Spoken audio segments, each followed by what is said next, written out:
Right here. So thank you for coming. We wanted to do, as I said, a couple sessions that are very kind of targeted towards service providers and service provider growth.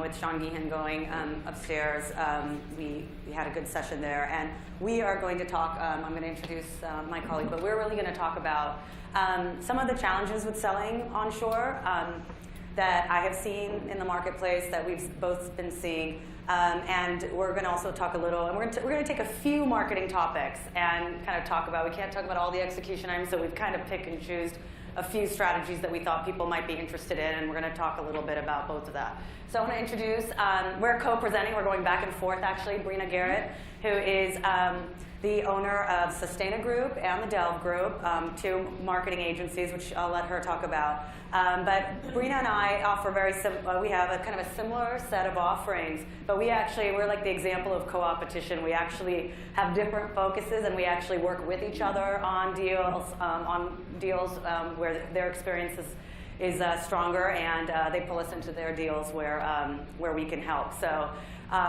known for a long time, and I'll just let you give an introduction of your company. Sure. So as Amrita said, I own the Delve Group, and also newly founded for the last 3 years a company called Sustena Group. So my experience has been primarily in strategic brand development for B2B companies. Specifically, our biggest expertise is in business services. I like to joke, if it ends in an O, I've worked in it. So, throw out a BPO acronym, and we've been very familiar with it since the late 1990s, actually, with the first comprehensive HR BPO player, a company called Exalt. So I've been in this space for a long time, seeing a lot of the evolution. And my core business of Delve is really brand development focused, but the Sustena Group offers an integrated model between brand development, sales enablement, and go-to-market. So that idea of being stickier, setting the foundation for a company, and actually helping them to grow through better sales targeting and better go-to-market plans. So the hat I'm wearing predominantly today is Sustena Group, so I have a couple stories to tell along the way. But it really, I'm a fervent believer in strategy and then tactics, and so that's the way. I can't think the other way. So our clients are like-minded, and we've done a lot of really fun, interesting work, and predominantly with tier 3s wanting to be tier 2s and tier 2s wanting to be tier 1s, and the occasional tier 1. But I like that focus because I think brand is underserved for those size organizations, and they deserve to have as strategic and as smart a brand as some of the big guys. And for us, we get to see the change. We get to say the before and after and remember when, and it's been a lot of fun. So do you have the yes. So I'm going to go ahead and start out by talking about some of the challenges we see with selling onshore. And when I'm talking about selling onshore or marketing onshore, I'm going to talk a little bit about, we should have had that up. That first, we just have general challenges with selling onshore, and I think these are some of them, no matter who you are. The companies that are buying onshore are precisely the ones deeply entrenched in offshoring. So you're having to a lot of these guys, the vendors, especially vendor management, but if you look at the other guys, even the business owners, et cetera, they have been moving everything off, and now they have to have this big mindset, shift. So they had to be convinced in the late 1990s that they need to move offshore, and now they have to now that people are coming and saying you should be onshoring. So that is something to think about. And it is interesting if you do talk to a lot of the pure play onshores, which I would not have predicted 3 years ago. They have a lot of fortune. A lot of their portfolio is not, you think, necessarily the small, medium business. It's actually the Fortune 1000. So they are selling to the people who are buying offshore in large numbers. And so that is a challenge. Mature market, especially IT, you're many times having to displace or compete with existing vendors. That's usually your biggest competition. The pure play onshores are significantly smaller than the global companies that they're competing with.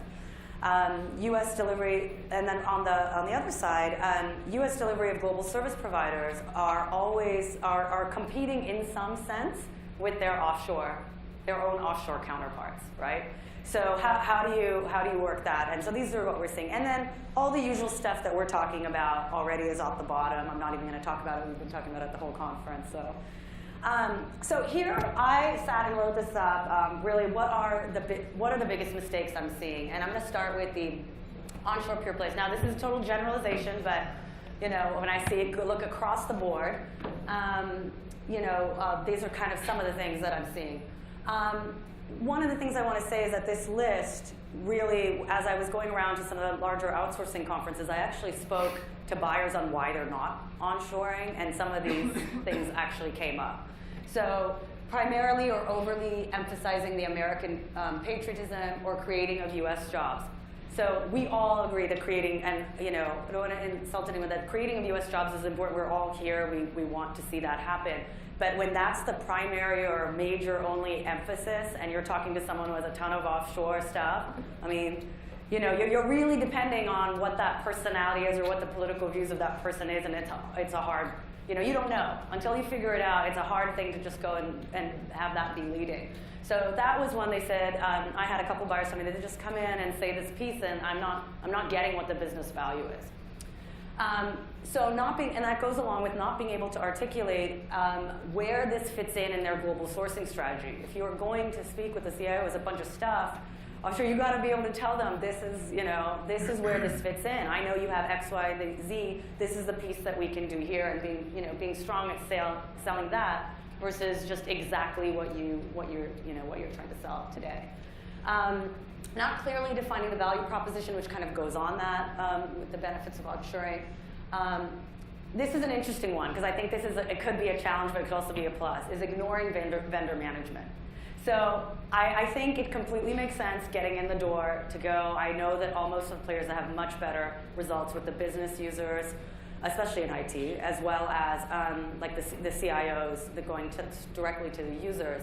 But I think at some point you're going to have to, if you're going to scale, you're going to have to get in front of vendor management. And so I do think a lot of people are so afraid of them that they're not, going in with their good pitch to them, and they get cut out. When they find out and you get a little bit bigger, you get cut out. So I think there's going to be, we'll have to see how they have to redefine that. Too little, of course, spent on marketing, or marketing dollars spent incorrectly. I think that's just a general, sometimes a company thing.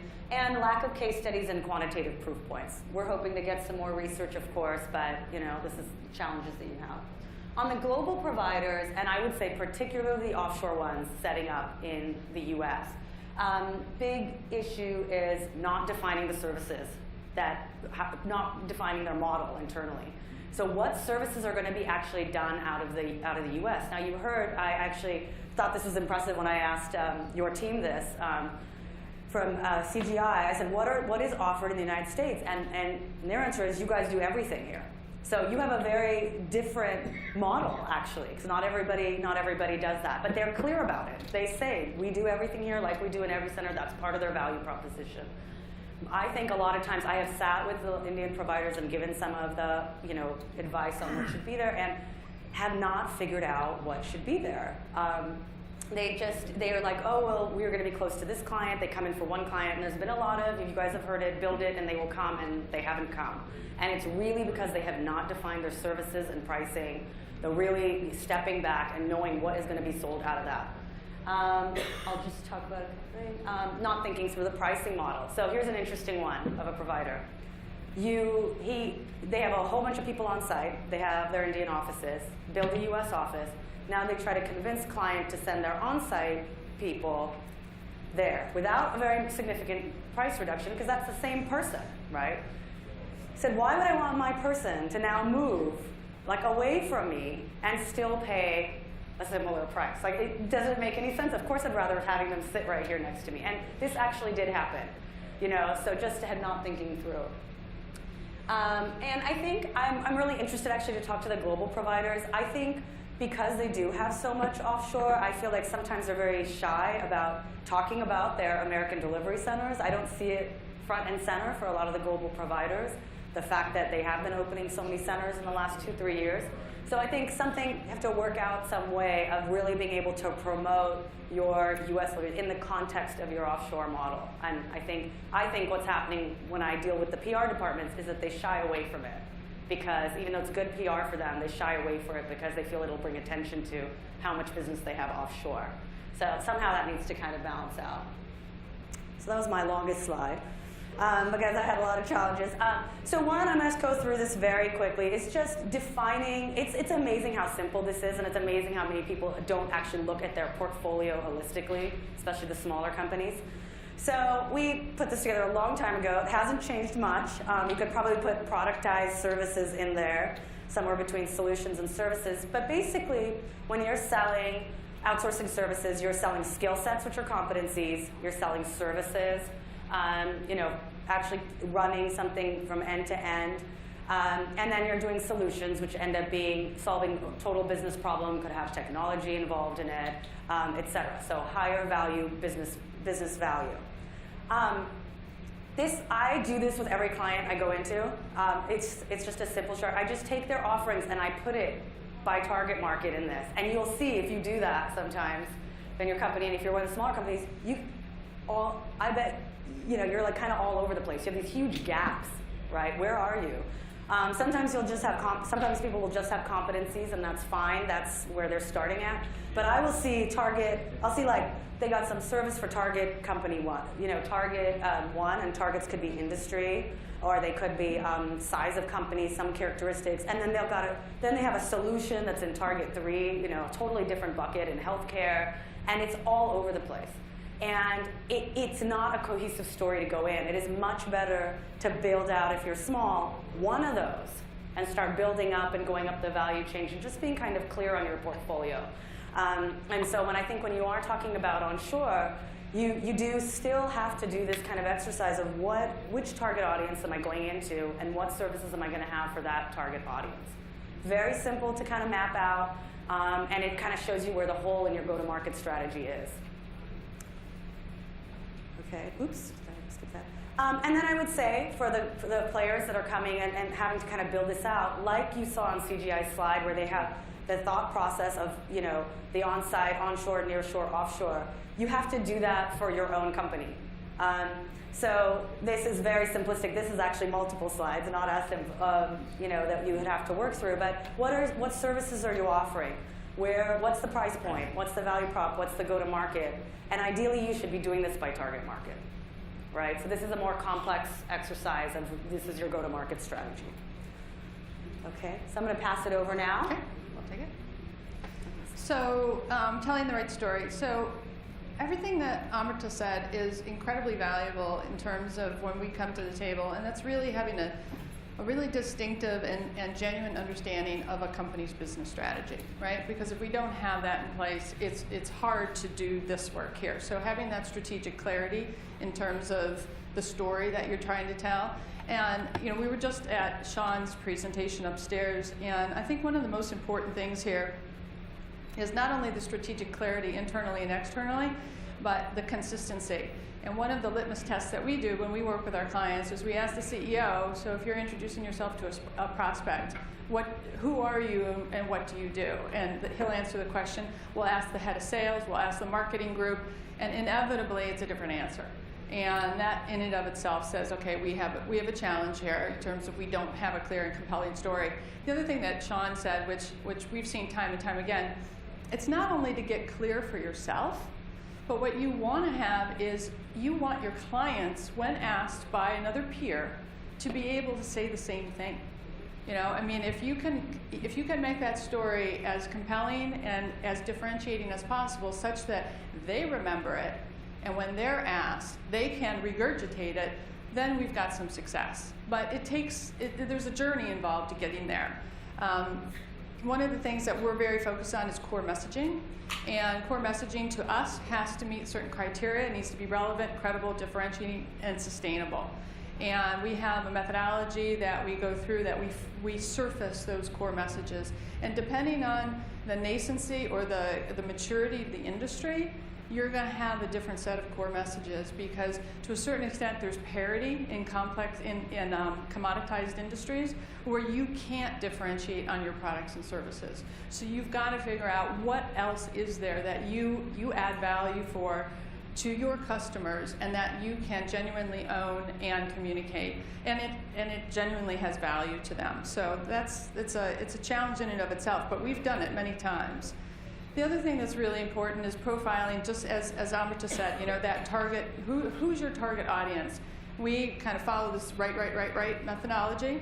So really understanding the right company that you're looking to pitch, and how we can get to this. Because sometimes companies are all over the map with this as well. But what we do, we have a methodology to deconstruct historical successes. So, where have you been successful in the past? And if part of your growth strategy is, let's just keep doing the same, we're going to add some different services and solutions, but we want the engine of growth that we've had to date to keep rolling. Well, let's articulate, who we're selling to, what problems we're solving, why have we been successful, and that's through deconstructing historical successes. The right decision maker, this isn't rocket science to you guys, right? But it's amazing how sometimes it gets lost among the groups within a business, or there hasn't been this exercise done. And who's the most likely role that you're selling to who has authority to buy or at least influence an engagement with you? Right timing. What happens? What situations can precipitate a need for your services? And how can you watch the marketplace for when those things happen? So you're going to be more laser focused in terms of who you're targeting, and frankly, your go-to-market is going to have better spending wisdom because of it. And the right business problems. You want to get their heads nodding quite quickly, that you understand their business, you understand their pain, and you have not only, you know how to solve them, but you have solved them, and you can use case studies and examples and proof points to quantify that. So having clarity on your messaging, having clarity on your target audiences, and then framing your positioning. So where are you today and where do you want to be tomorrow? So this is another exercise that we do with our clients. And your positioning at the end of the day is your core and your strategic underpinning. Oftentimes it's not something that's promoted in the marketplace specifically. It's kind of a north star to an organization, so that they can make decisions internally that's based on, okay, who are we in our industry? Where do we want to be on the spectrum of conservative positioning, moderate, or aspirational? Usually what we find is when we do our research, our clients are ending up in the middle and they want to go to the right.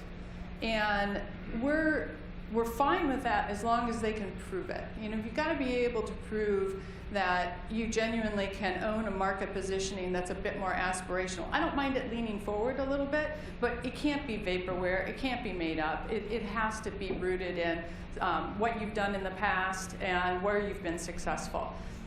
I'll give you an example. We're working with a company right now that develops software, like heavy duty, steroid infused Microsoft applications for the legal community. And these are for mega documents, and they do a whole range of things around metadata cleaning, helping with filing patents, and in general just writing big master contracts. They're in the legal space. They've penetrated 85–90% of big law, and they have a growth strategy to do mid-tier law. But they also know they want to grow beyond this industry. So part of their growth strategy is looking at analogous verticals where they can be successful.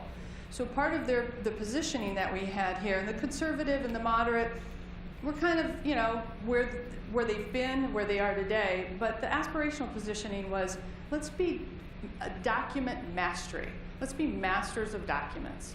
Masters of complex documents, because that doesn't limit us, doesn't put us in a box in the legal area. It helps us grow into new verticals, but it also helps us make decisions. It makes decisions about what kind of products we want to acquire, what kind of products we want to build. And if we're going to be document masters, and in fact we're renaming their product right now, and one of the proposed names has master in it, well, it better be masterful, right? And so it creates this this tangible decision-making framework for an organization. Then messaging. We do primary research, and what we're always kind of listening for is, okay, is that a table stakes? So I would say table stakes today are domestic onshore providers saying, bringing back jobs to America, right? This is a good thing for our country. That's going to, at one time it was at the top of the triangle, right? But today it's a little bit of a me too, and it's not differentiating enough. So we would put that in the table stakes bucket. The short, going up this hierarchy here, the short list are what are the things that are going to narrow the selection of providers that a buyer is going to look at. And you're still in there, but it's not particularly differentiating. The top of the triangle is typically where we define our clients' core messages, because that's expertise, experience, skills, competencies that only they can own, only they can prove. And we're really serious on proving them. A company should have no more than 3 to 5 messages. People can't remember more than that. Analogy that somebody once said is somebody threw you a basket full of ping pong balls, how many would you catch, right? So no more than 3 to 5, but those 3 to 5 need to be meaty, they need to be provable. We're working with a tier 1 company who said, you know what, it's a bunch of Me Too's, there's 5 of us in this marketplace, we can't differentiate on products or services, we can only differentiate, I don't know how you're going to do this for us because it doesn't seem possible. And in our research, it was really interesting. I remember one client interview we did, and this woman said they came in, they presented to us, the senior management team, and they had no illusions that there was a transaction processing element of what they do. And they're like, listen, it's messy. We're going to screw something up along the way. Somebody's data is going to get lost. Somebody's not going to get paid. You're not going to be happy with us. But I can tell you this. We know where in our process that's going to happen. We're going to tell you that it's coming. Here, he's the CEO of the business unit, hands her his business card, says, it has my cell phone number on it. You can call me 24/7, and I'm going to pick up the phone, and I'm going to make sure that that's resolved for you. So then she said at the end of the call, she said, you know what? I slept well that night because they gave me peace of mind that I know I'm dealing with somebody who gets me, gets my problems, gets where I'm going to, or where I'm going to get heat internally. And that's something that I didn't find with all the chest beating other providers that came in and said, oh, nothing ever goes wrong. So that became a core message. How they handled their client engagements, their client relationships, and that client intimacy became a core message. But they had proof to back that up. So the more competitive marketplaces are, the softer those unique attributes are, because it's really hard to differentiate on products or services. We build what we call brand platforms. So once you have that brand positioning in place, we actually build it kind of from the bottom. We set the top, and then we build from the bottom. We get those core messages figured out. The value proposition is usually a roll-up, a succinct roll-up of the messages. An elevator pitch is just that, and they can be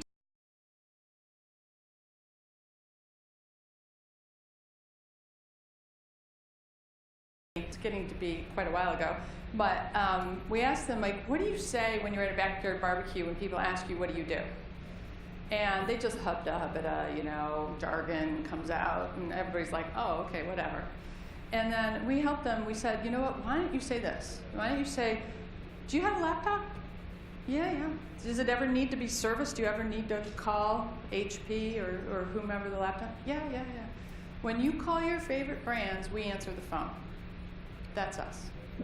And so it was a little provocative, but it was also a little bit descriptive, and it provoked another question, which allows the person to say, well, we're the help desk on behalf of your laptop, your technology provider and your laptop.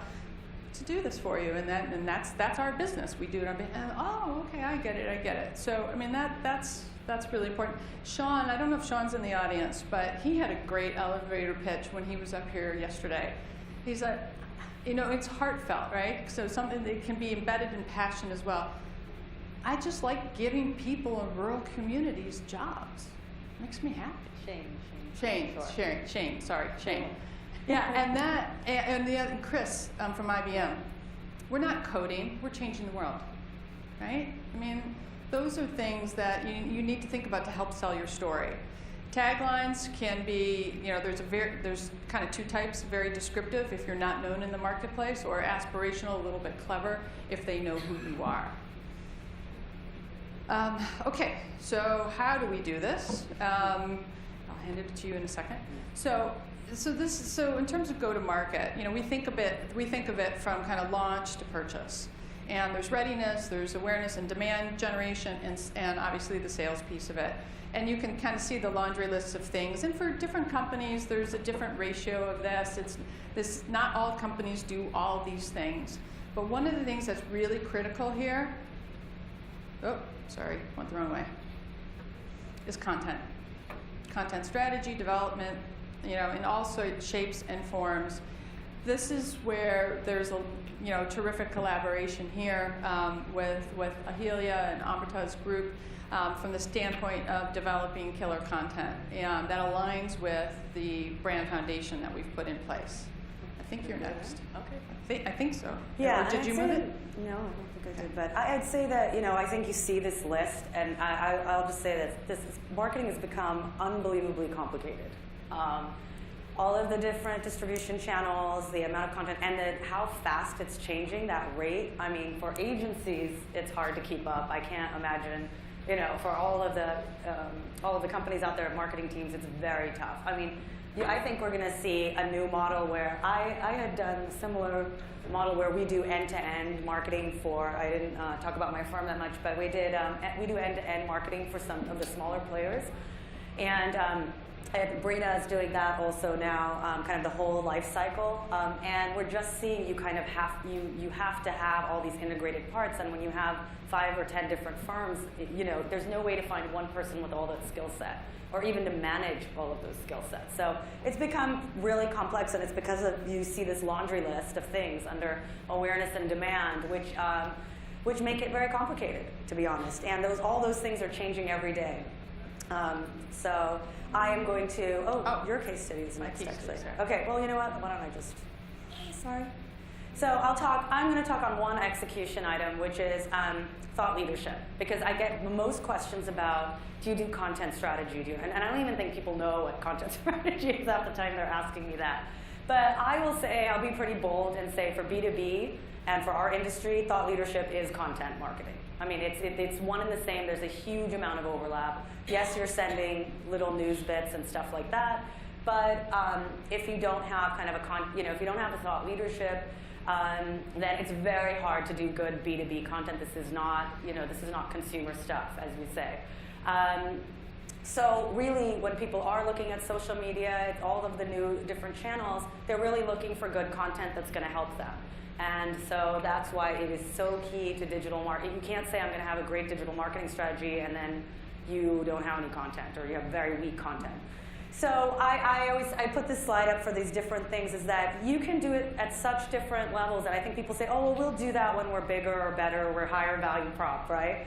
But think about it. If you're in a commodity type of competency or staff augmentation type of business, you can have differentiation on thought leadership. This shows that you're better at doing that commodity service than somebody else. And that's a really hard thing. It's a really, really hard thing to prove. But if you have some thought leadership out and somebody goes and looks you up and goes, wow, this guy wrote 5 blogs on Agile. He must be really good. You know what I mean? He's actually thinking through, and it just gives you a different level of conversation. So I think it is important no matter what stage you're at. Of course, it can be at different levels. And with different targets, but it's something to think about. So this is kind of a slide that I've probably changed 100 times. So this is maybe a little bit of an old version of getting the most out of your content. I think I've done one with all these spokes and hubs, and as a marketing person, I've still had trouble with this, because It's all over the place. There's not a one line that you do for each thing, but this is what we do. We're really good also, we work with a lot of the tier 3 and tier 2 companies, and we're good at taking one really strong piece of content and then making sure that we leverage it across multiple channels. And it seems simple, people do it, but you'll be surprised how much time and effort, so much effort is made on some 20-page white paper that then gets emailed, maybe it gets emailed out, I'm not even sure. Someone's so happy they're done, they stick it on the website, and maybe there's one piece of distribution from that, and then it's done, and nobody looks at it again. It's a lot of effort to do a 20-page white paper. I'll tell you that people aren't reading as much anymore. You start to go. So what is also interesting is if you look at, I think ITSMA has done a study, that's the IT Services Marketing Association, and they did a study of how people are consuming content. And we are still in that really crazy stage where it's not all video. Don't do all video, okay? Because it's not everybody. But it's 50% of buyers are watching watch video, of executive buyers. But that's 50%. What about the other 50, right? You can't ignore any channel right now. I hope it'll start to, you know, as we get old, and there's going to be this new where maybe it will be all video, but it's not there yet. And if you look at the splits in that study, it's like 12 to 16% on all the different things. People who want to print it out, people who want to, you know, watch a video, people who want to listen to something. So it's very important to, when you have a piece of good content, that you actually try as much as possible to think about where it should be and do it in different ways so that it's consumed. So I'm going to give you a little example, and then we'll go back to Brenna's case study a little bit. So this was a company started working with. This was the first thought leadership campaign that I did with them when we went. This was 2010. They were already pretty far with cloud services, and I'd say maybe a little bit less on kind of proving the value. That was big talk about that on what's the value of cloud at that time, right? So this is the distribution methods we had that year. So we did the white paper first. We did a webinar. We hadn't started in advance, so I couldn't have gotten that many speaker slots for them, but we got an article published in Cloud Tweaks on the subject.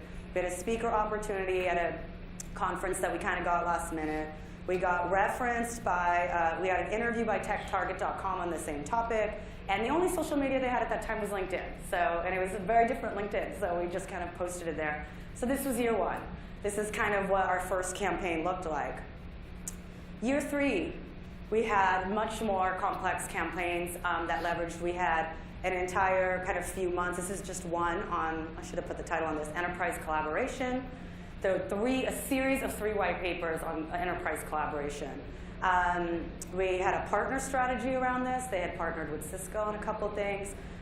We did the press release. We had the white paper. We did a Cisco collaboration summit, an authored article, 2 videos. Our social media following by that point, we had it on Facebook, Twitter, and LinkedIn, and you can see the mentions, you know, how many we had that it went out to, and we had 2 blogs. So we had a running blog by that point. So got a little bit, obviously, more extensive, and we didn't do everyone this way. This was a big piece that these guys wanted to push. They were starting this, and this is, you know, so we had a very kind of long thought leadership campaign, or extended one, I should say. So people always ask, what are the results of all these things, right? And we're checking them on all this all the time, and they have varied ones. And I think don't get too stuck on that, because it is a constantly changing marketplace. I mean, when you do some marketing activity, it should stop working at some point, if everybody does it. So it's this complete new agile marketing where you got to test it, didn't work, don't worry about it, throw it out and start, you know, test something else. And it's constantly like that. And if you get very, very wrapped up in kind of the ROI of every single marketing thing you do, you're just going to kind of miss the boat. You can make some mistakes, and it's not kind of a big deal. So some of the results, I tried to just pull these together and remembering. But we went, when we started working with Persistent, they just went public. They were around 100 million, 120. So they had very different, there was different goals here. We had, in India, they really wanted to be known. They were only known regionally and where they were. They wanted to be known nationally in India now that they were a public company. It was important for their investors, and I mean for their stock. And so they went from literally not, you know, doing doing anything to actually having the same amount of PR, which is very important in India. Things are a little bit different here, but as much PR as their closest competitor, which is 3 times their size, and I've been doing it in 2 years. They went for virtually being unknown, and we actually had a study done to see if people knew who they were. So we actually did do that study, and they went to be basically virtually unknown outside of Pune to having a lot more awareness. With a minimal marketing budget, and I will say that it was really minimal. I can't say how minimal, but I was very happy that we actually got to the same amount of thought leadership published in the United States as Cognizant. Didn't write it down here. The same amount we had it as, and this is a much, much smaller company with a lot less marketing budget. And they kind of became the IT services financial darling of Bombay Stock Exchange, I have to say, or Bombay, for a few years. They were really the one. The positive quotes from the investors were like there had been like one negative. It was like 80 or 90% positive, which is like unheard of, and 10% negative coming from the investors, investment analysts, not from necessarily the research analysts. And they doubled their revenue in 3 years. So that I can't say is all because of our great thought leadership, of course, but I'm saying that it's just contributed to it. I think there was a definite, very direct tie for their stock in terms of their awareness. And so those are just some things you guys can think about. And I will pass it, where? Hey, go back. Slides? Oh, yes. Go back. Okay, sorry. This was my, Yeah, back one more. Okay. sorry about that. So I wanted to give you guys an example of a branding project that we did that also had tied with their sales enablement, and now they're going to market. PC Helps came to us in June of 2013, and they're like, okay, we've been PC Helps, which is grammatically a struggle, for way too long. They had a new private equity investor that said this brand has to go, and the business is evolving as well. So there was a genuine business reason to change a company name. This is not, you don't do this without a genuine business case, because this is hard to do today. Naming companies gets harder every year. I mean, between trademark and pure URLs, forget it. It's just really difficult. I think in my 15 years, I've named 18 companies, my team and I, and it's a real challenge, but it was time. So they needed to rename the business to enable growth. They needed to identify their market positioning, their value proposition, determine who they should be targeting, and what their go-to-market plan should be. And believe it or not, there's a niche business for everything. So PC Helps does, they have application experts to help people literally with applications, with the predominant one being Microsoft tools. So you're stuck with a pivot table, you can't figure out how to work a pivot table, you call these guys, or they augment help desks, if you would. But literally, this is not kind of tier one break, this is not break fix. This is literally people who are stuck in Word, in PowerPoint, in Excel predominantly. So, and not only that, the term PC is out of vogue as well. So anyways, through a bunch of research that we did, we named them Vitalist. And so Vitalist is the new name of the company. Believe it or not, we got the URL. They had to pay a little money for it, but we got a pure URL on it. In terms of their messaging, so part of the genesis of the name, if you can kind of piece it together, vital catalysts. And that's part of their positioning as they saw themselves as really enabling productivity, proficiency in productivity. So their positioning, we drive end user proficiency and increase productivity to unlock technology ROI. So like a triggering event for these guys would be a large organization migrating from one Microsoft platform to another, right? And so they're going to have 6 months of anarchy. And these guys are there to help hold their hands through that process. What they want is steady state, right? So after they do this big migration is how can they hang in there and help add value? And a new CEO has recently come on board, and he wants to do more than just Microsoft. He wants to start looking at Workday, at a whole bunch of other applications that he can provide the same level of application support. And so part of our messaging was being careful not to put them in a bucket. So their 4 core messages are they're a partner to drive application deployment, adoption, and end user proficiency. They prioritize the end user experience in terms of what it's like to work with them. They have incredible access and unmatched expertise. I mean, they have like a secret sauce around how they find their talent, and it has something to do with finding gamers.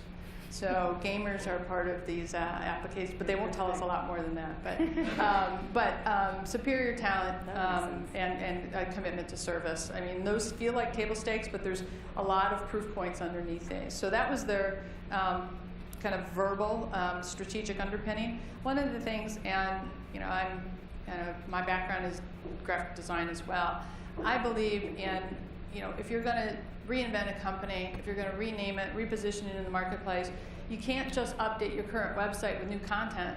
I mean, you're not sending a signal to the marketplace that something's new. So obviously we reinvented their look and feel. This is just a couple examples of the system overview and a couple of posters, but you get a sense, and these became ads as well. So you get a sense of the freshness and the newness that was really helpful. And then we did some, part of the go-to-market strategy was some simple online banners that animated and helped people understand the name of the company, where its origins were, because that was part of that was a core message as well. And so then you saw it repeated. Again, that consistency is really important. Amrita was talking about, all these channels. You got to pay attention to all these channels, and if this doesn't work, try something else. But you got to have that financial underpinning of knowing who you are as a business, knowing what marketplace you're in, knowing who you're trying to target, and what differentiates you. And so you've got this dichotomy of this dynamism in terms of the go-to-market strategy, but the stability, this underpinning that you should have as a strategic foundation. So that's what we do, and I just thought it was fun to kind of share just a little show and tell there. Whoop. And we're almost, so we're going to, so this is, you guys can just read this, but we only have 3 minutes left for questions. Yes, so maybe we can just take any questions if anyone has any. So good. Everyone wants to eat lunch. Well, the question on you mentioned the target market. So the target is for the things where it's been, identifying the targets and the different buyers, especially when you're selling services, they're going to buy the phone. Yes, they are.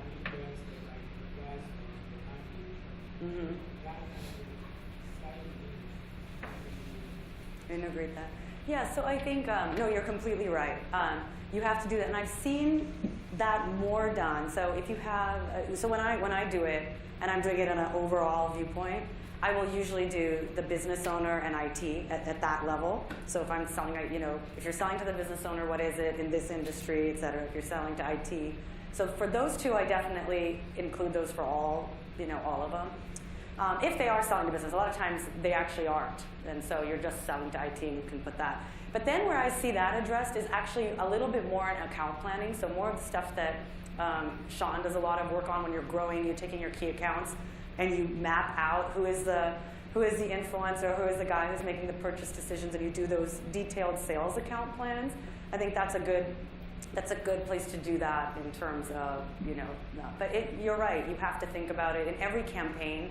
Every single campaign, you have to define it exactly. And we had someone who's there like, oh, we want to sell our digital media. We want to do a campaign on to entertainment companies. They had one proof point of an entertainment company. They're like, we really want to get into this space, and they were about to do a kind of a very cold calling campaign. And so we looked at. I said, we got to step back, and I made them split it between business and IT. That's what we did. Then we had, what is the value prop for each one? So we did double the we basically did everything twice and got their proof point in. And it was actually so we did all the content piece, and then they had another firm doing the calls and the emails. But we did the content, landing pages, and all of that. And from that one campaign, I think they got 3 really good meetings. So big companies. And so I think it's just, you have to think about it every single time. And the more defined you can get, the better. And sometimes you can't do it.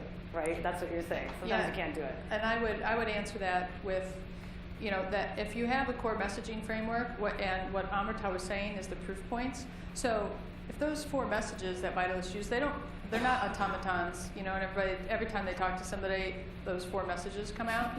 They'll cherry pick 1 or 2 of them, and they'll add different proof points underneath it to support who they're talking to, what they care about. So the differentiation in their messaging can be in what examples they use, but as much as possible, you want to stay true to those 4 or 5 messages, because that's what you want out in the world.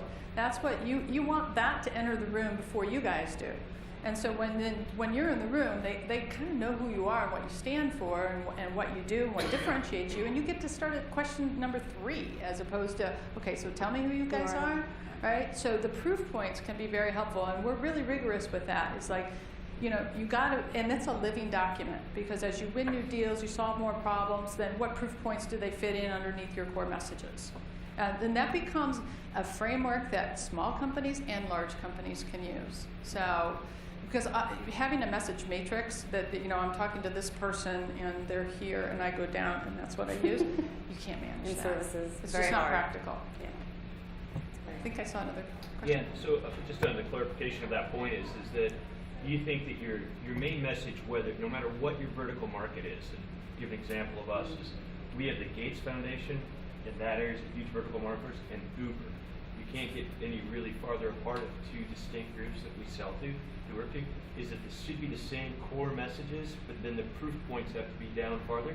Yeah, I mean, that structurally, that's the easiest way to maintain consistency. Somebody once said, businesses and brands have this tremendous centrifugal force and they just want to blow apart. So as soon as you start that, we have this group and they use these messages and these proof points, and over here, the core messages are really sitting at a very strategic level with who the business is, and what are your greatest differentiators, and hopefully that translates, and that's part of the litmus test of making sure those are the right messages. Can we tell a story over here, and can we tell another story over here? And keep that framework as simple as you can, because otherwise it just, before you know it, sales is selling one thing, marketing's doing something else, website says a third thing. It gets crazy. And I would add to that when you are so big, you do have that higher level corporate messaging, and you can actually go, I've done it for companies at the industry level, right? So you're getting big companies and you're selling, and you're starting to sell at an industry level. You're not selling technology, just technology services or managed services. You're selling to the business owners. That you literally do that messaging exercise. You still have your overall arching, corporate messages, but then you have your key messages for your industry slides, as I would say. And you may choose to just talk about the company, do your one slider for the overall company brand, and spend your time on the messaging for that one industry line, which happens all the time, and actually should. I think you have a better shot of selling. So, okay. Anybody else? We'll be around, so we can answer over lunch.